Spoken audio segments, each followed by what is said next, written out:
시청자 여러분 안녕하십니까? VOA 뉴스투데이 시작합니다. 최근 한국 윤석열 대통령의 북한의 핵선제 사용 법제화에 대한 비판 발언에 대해 러시아가 북한을 옹호하며 윤 대통령을 비난하자 한국이 다시 주한 러시아 대사를 초치해 엄중하게 항의했습니다. 미국 정부는 이 같은 한국과 러시아의 갈등 상황에서 북러 무기 거래는 실체가 있다면서 거듭 비판하고 대응 의지를 재확인했습니다. 북한의 잇따른 미사일 발사가 영내 위험을 가중시킨다고도 지적했습니다. 함지하 기자가 보도합니다. 미국 국무부의 베단트 파텔 수석 부대변인은 5일 정례 브리핑에서 최근 러시아가 북한을 두둔하면서 한국 윤석열 대통령의 발언을 비판한 데 대한 논평 요청을 받았습니다. 파텔 부대변인은 구체적인 보도 내용은 알지 못한다면서도 북러 무기 거래는 실체가 분명하다는 입장을 재확인하면서 이에 대한 긴밀한 조율 대응을 거듭 강조했습니다. What we do know is that there is a deepening relationship between the DPRK and Russia. We've seen that over the past many months, including the transfer of munitions from the DPRK to Russia. And we believe that these kinds of actions and activities are deeply concerning and destabilizing. And we'll continue to work in close coordination to fend off against those. 앞서 윤석열 한국 대통령은 지난달 31일 북한의 핵 선제 사용 법제화를 비판했으며 마리아 자하로바 러시아 외무부 대변인은 1일 논평을 통해 윤 대통령의 발언을 편향적이라고 비판했습니다. 그러자 한국 외교부는 3일 정병원 외교부 차관보가 게오르기 지노비에프 주한 러시아 대사를 초치해 엄중하게 항의했다고 밝혔습니다. 파텔 부대변인은 이어 올해 순항미사일을 4차례나 발사하며 도발 강도를 높이고 있는 북한을 거듭 비판했습니다. These kinds of actions with the DPRK are deeply destabilizing, and they are unhelpful, and they contribute to greater risk and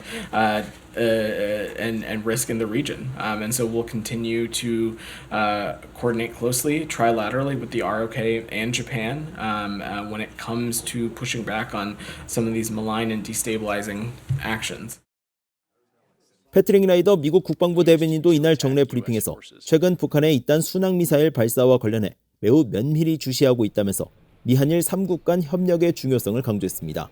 Well, as you know, we have excellent relations between an excellent relationship between the United States, Japan, and the Republic of Korea, and we will continue to share information as it relates to regional security and stability. I'm not going to get into intelligence, but clearly, we keep a very close eye on the region, and as always, we will continue to consult closely with our allies and our partners in the region. 앞서 북한의 대외관용 조선중앙통신은 북한이 지난 2일 서해상에서 순항미사일 초대형 전투부 위력 시험과 신형 반항공, 즉 지대공 미사일 시험 발사를 진행했다고 보도했습니다.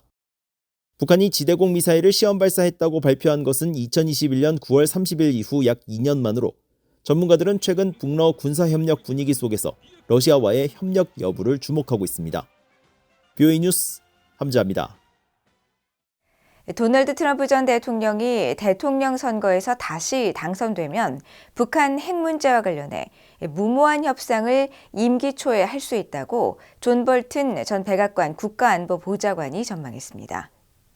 볼튼 전 보좌관은 5일 VOA와의 화상 인터뷰에서 트럼프 전 대통령은 북한 김정은과의 만남을 통해 주목받는 것을 좋아하며 첫 임기 때 김정은과 서로 사랑에 빠졌다고 말한 것은 미국에 강력한 협상 우위를 주지 않았다면서 이같이 전망했습니다.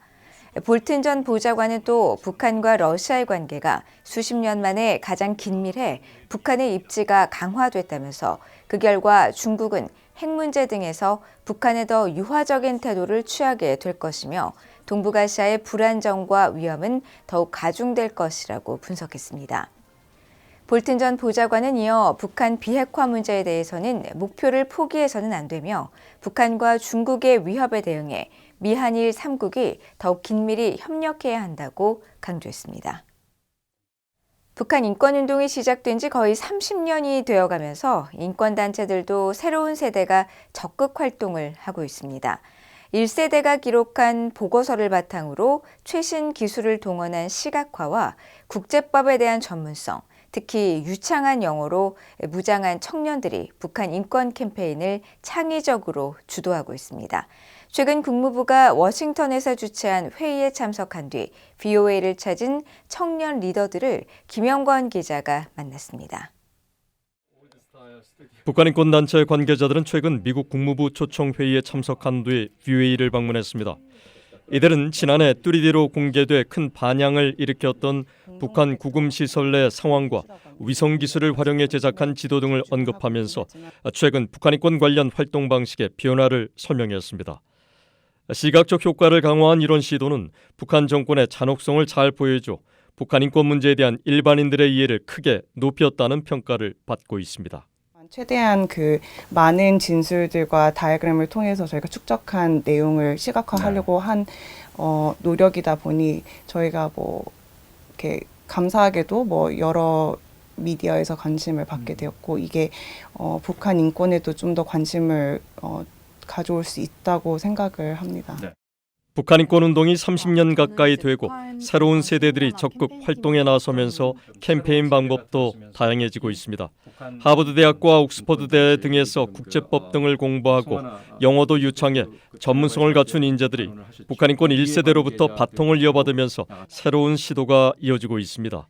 이들은 국제인권조약뿐 아니라 북한 정권의 반인도적 범죄에 대한 책임 추궁을 위해 국제 형사법을 연구하고 미국과 한국은 물론 다른 나라들의 잘못된 정책에 대해서도 국제 비정부 기구들과 연대해 경고나 촉구 소환을 계속 보내고 있습니다.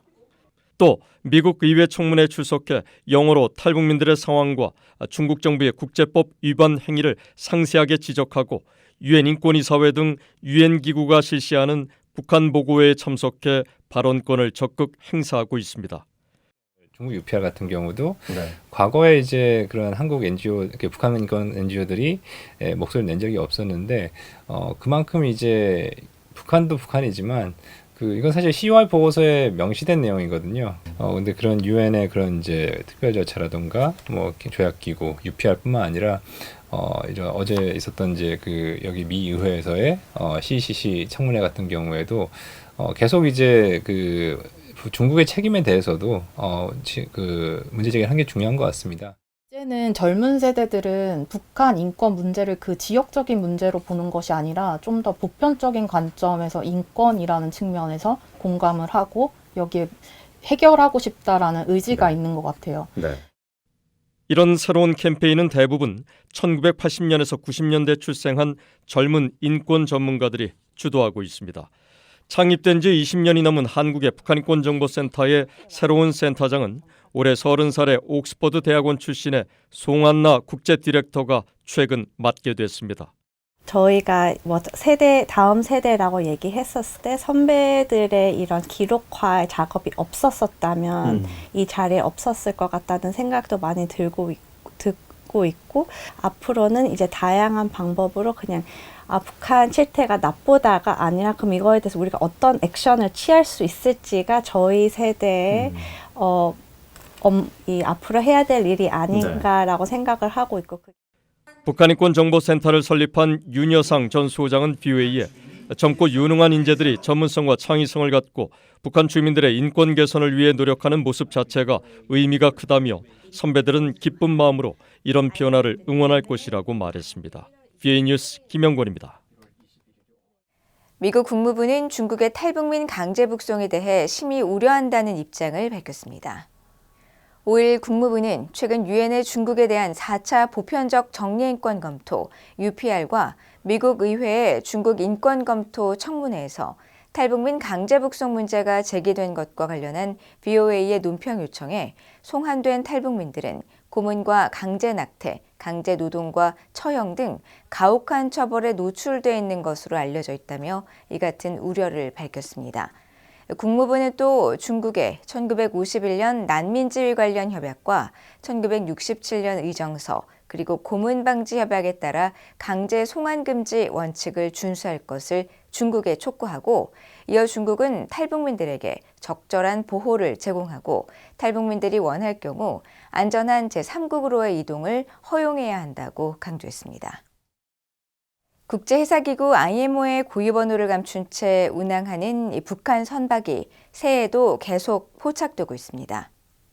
BOA가 선박의 위치 정보를 보여주는 마린 트래픽의 최근 자료를 확인한 결과 북한 선박 SP111호와 SP7호, THO와 양각도 7호, 66061호 등이 최근 일주일 사이 해상 이동 업무 식별 번호만을 외부로 발신한 채 운항한 것으로 나타났습니다. 국제해사기구 IMO는 해상에서의 인명안전을 위한 국제협약을 통해 각 선박이 자국 해상을 벗어날 땐 IMO 번호를 발신하도록 했기 때문에 북한의 이들 선박은 국제 규정을 위반한 것입니다. 북한 선박이 IMO 번호를 감춘 채 운항하는 정확한 이유는 알려지지 않았지만 국제사회 대북 제재 단속이 주로 IMO 번호를 통해 이루어진다는 점에서 이들 선박들이 과거 전력을 숨기고 추가 불법 행위를 감추기 위한 것일 가능성이 높습니다. 한국 정부가 1950년 태극 무공훈장의 첫 수여자인 더글러스 맥아더 장군에게 74년 만에 실물 훈장을 전달하자 미국 국방부가 감사의 마음을 밝혔습니다. 마틴 메이너스 국방부 대변인은 5일 최근 한국 정부의 맥아더 장군 훈장 전달과 관련한 BOA의 논평 요청에 미국은 맥아더 장군에게 이번 영예를 안긴 한국에 고마움을 표한다고 밝혔습니다.